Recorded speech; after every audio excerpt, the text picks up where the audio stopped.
Unhas TV, senang sekali saya Andi Putri Najwa dapat kembali menjumpai Anda dalam Unhas Daily. Dalam beberapa menit ke depan kami akan menyajikan berita-berita terpercaya hanya untuk Anda. Ikatan Wanita Pengusaha Indonesia (IWAPI) Sulawesi Selatan dan Persatuan Istri Tentara Kartika Chandra Kirana (Persit-Kacak) mengawali tahun dengan aksi sosial berbagi kebahagiaan. Berikut berita selengkapnya untuk Anda. Pada Sabtu 13 Januari 2024, di Panti Jompo dan Panti Asuhan Pangamaseang, Ikatan Mahasiswa Pengusaha Indonesia atau IWAPI Sulawesi Selatan dan Persatuan Istri Tentara Kartika Chandra Kirana (Persit-KCK) memulai tahun 2024 dengan aksi sosial yang memaparkan semangat kebersamaan dan kepedulian. Kegiatan ini dihadiri langsung oleh Ketua IWAPI Sulsel, Apoteker Haji Ainun Jariah S.Fam Mkes, serta Ketua Persit Kartika Chandra Kirana, PD14 Hasanuddin, Nyonya Mia Bobi Rinal. Kegiatan dimulai dengan sambutan hangat dari kedua ketua organisasi tersebut yang menyampaikan tujuan dan maksud dari kegiatan berbagi kebahagiaan ini. Selanjutnya perwakilan dari pihak Yayasan Panti Jompo dan Panti Asuhan Pangamaseang Ibu Emilia selaku Ketua Sister Yayasan Panti Pangamaseang menyampaikan ungkapan terima kasih atas kunjungan dan kepedulian IWAPI dan Persit-KCK. Anak-anak dari Panti Asuhan Pangamaseang juga turut berpartisipasi dalam acara ini dengan menyampaikan kesan, pesan, dan aspirasi mereka kepada para tamu undangan. Setelah itu mereka tampil memukau dengan menyuguhkan penampilan Mars Panti Asuhan dan Panti Asuhan Pangamaseang. Ya, alhamdulillah kami dari Ikatan Wanita Pengusaha Indonesia Sulawesi Selatan memang salah satu program kerja kami yaitu menciptakan 10.000 wirausaha baru. Ini di kepengurusan kami dan alhamdulillah sekarang kami sudah mempunyai ribuan sahabat IWAPI. Yang mana tentunya intinya kami sebagai ibu-ibu yang berwirausaha mau berbagi ilmu yang mana tentunya yang bisa bermanfaat untuk diri kita tentunya keluarga kita dan masyarakat. Jadi tak lepas dari itu semua, apa yang kami bisa, kemampuan yang kami miliki, kemampuan yang dititipkan oleh Allah, insya Allah kami akan berbagi seperti itu. Acara kami ini kenapa mengawali awal tahun dan kami memilih tempat Panti Jompo yang non-muslim, karena seperti tadi kita dengarkan bahwa suster sangat terharu. Mereka baru dikunjungi oleh tentunya kami ini yang muslim. Jadi disinilah kami bisa memperlihatkan bahwa kasih sayang kami ini tidak hanya kepada sesama muslim, kami ini IWAPI Sulawesi Selatan dan Persit Kartika Chandra Kirana, bagaimana kita bisa berbagi dengan saudara-saudara kita yang non-muslim. Alhamdulillah IWAPI Sulawesi Selatan sudah mempunyai anak asuh, yang mana tadinya anak asuh kami ini sudah mau putus sekolah karena memang anak yatim dan mu'alaf. Alhamdulillah saat ini anak asuh kami ini sudah SMA kelas 1 dan insya Allah sudah hafizah 6 juz. Dan doakan, jadi kalau kami pelatihan gratis setiap bulan, anak asuh kami ini sudah mandiri bisa buat roti. Jadi kami bawa, kami gandeng bagaimana dia juga bisa memberikan ilmu yang didapatkan dari kami, dan insya Allah ini akan kami bina sampai betul-betul bisa mandiri.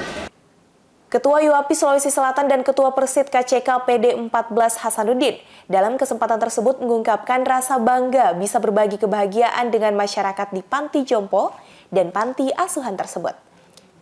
Mereka berharap kegiatan ini dapat memberikan sentuhan kecil namun berarti dalam kehidupan anak-anak dan lansia di Panti Jompo dan Panti Asuhan Pangamaseang.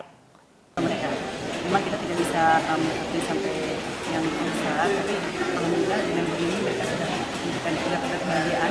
Mudah-mudahan ini satu langkah awal yang sangat baik untuk kita semuanya untuk bisa saling sadar bahwa kita hidupnya tidak sendiri dan harus berbagi.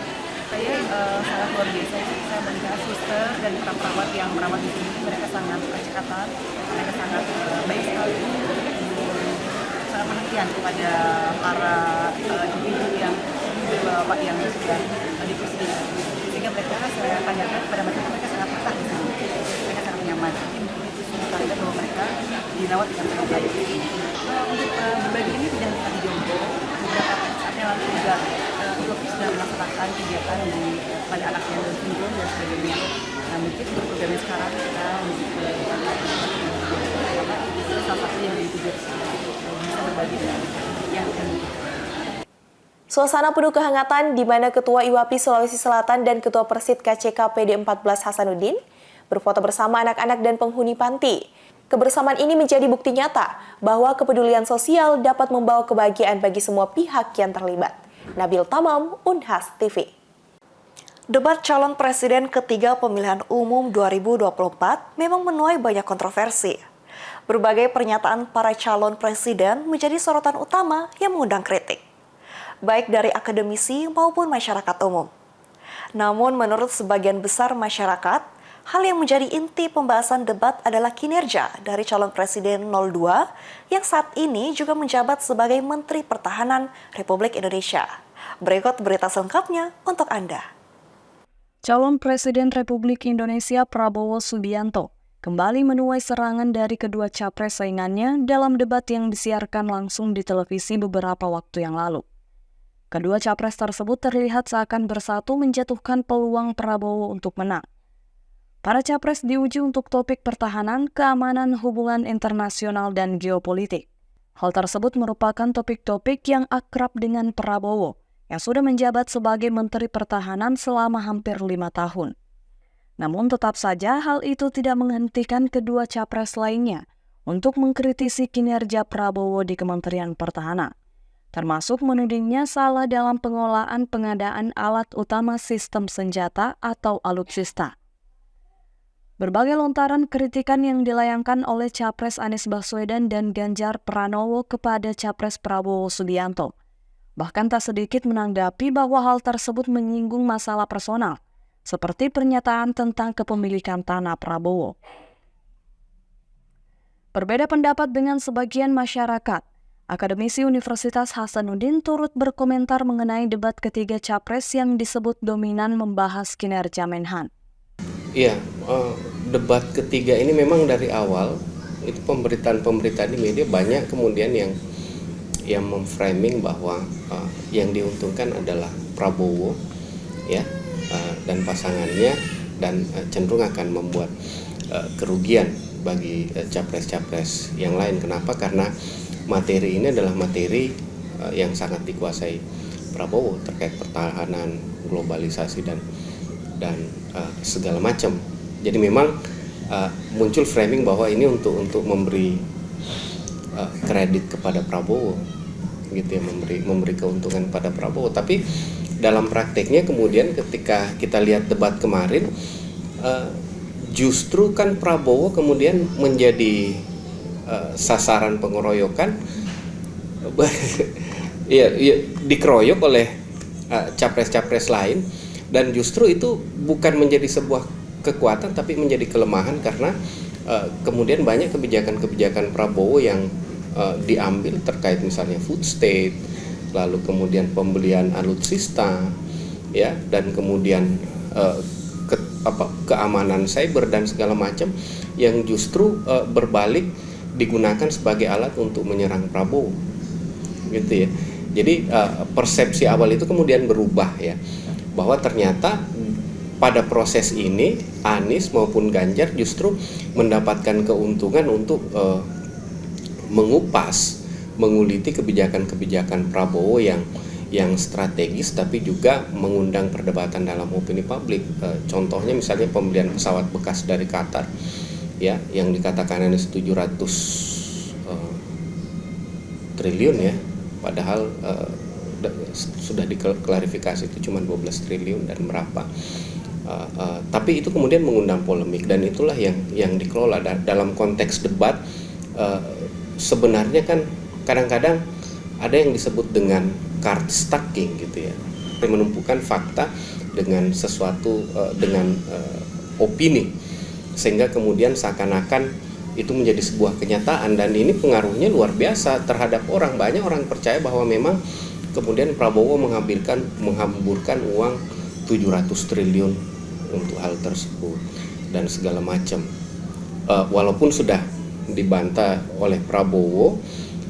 Lalu kemudian ada yang menarik juga, data-data yang dikemukakan justru oleh Ganjar yang tidak bisa dibantah oleh Prabowo, yang indeks persepsi keamanan dan segala macam dari berbagai lembaga internasional yang justru kelihatannya ketika menjawab itu Prabowo ngeles gitu ya.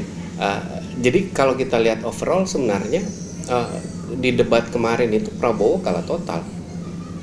Yang pertama dia jadi bulan-bulanan, kebijakannya menjadi bulan-bulanan, bahkan diolok-olok oleh Anies kan, 11 dari 100, Ganjar memberi nilai 5 ya, yang itu ditonton oleh 270 juta penduduk Indonesia gitu, dan itu bisa membalikkan persepsi oleh membalikkan persepsi masyarakat terhadap Prabowo gitu. Nah, yang kedua, kemudian yang menjadi kegagalan Prabowo adalah kegagalan dalam memanage emosinya.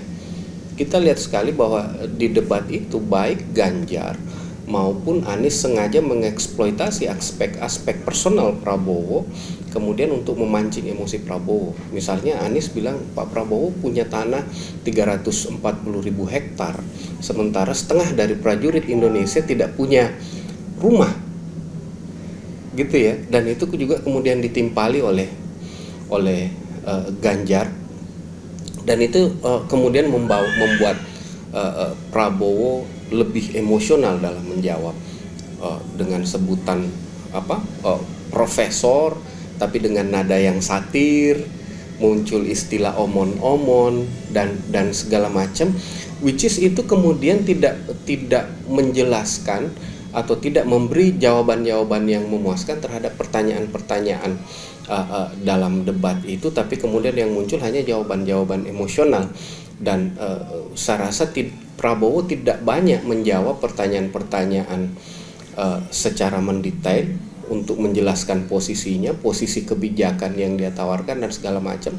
Justru sibuk membela diri dan balik menyerang Anies. Nah, itu salah satu bentuk kegagalan dalam berdebat.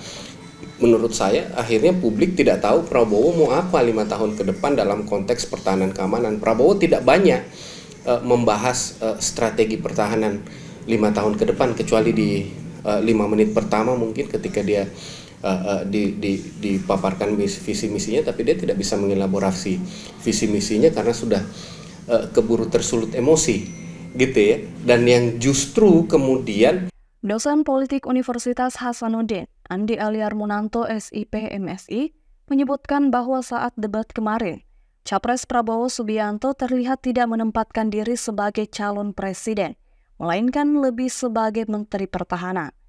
Namun Ali juga menyebutkan bahwa memang debat tersebut sebagian berfokus untuk membahas dan menilai kinerja Prabowo selama hampir 5 tahun sebelumnya. Rahmatia, Sahra Sabita Sulceng, Unhas TV. Menteri Pertahanan Prabowo Subianto yang saat ini menduduki tempat teratas dalam jajak pendapat pemilihan umum, mendapat tanggapan beragam sehubungan kinerjanya memimpin pertahanan negara. Ia dipuji dalam upaya meningkatkan sektor tersebut, namun juga dikritik terkait sejumlah perjanjian pembelian senjata yang dinilai kontroversial. Lantas bagaimana tanggapan pakar mengenai alutsista tersebut? Simak berita selengkapnya.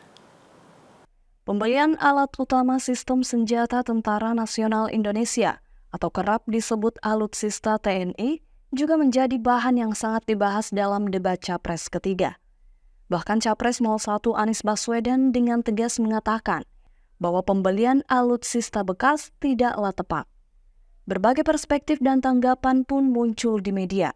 Dilansir dari Benar News, menurut Hairul Fahmi, pakar dari Institut Keamanan dan Kajian Strategis di Jakarta, Kementerian Pertahanan menghadapi kesulitan dalam memenuhi target pertahanan esensial minimum atau minimum essential force bagi militer, terutama karena terbatasnya dana.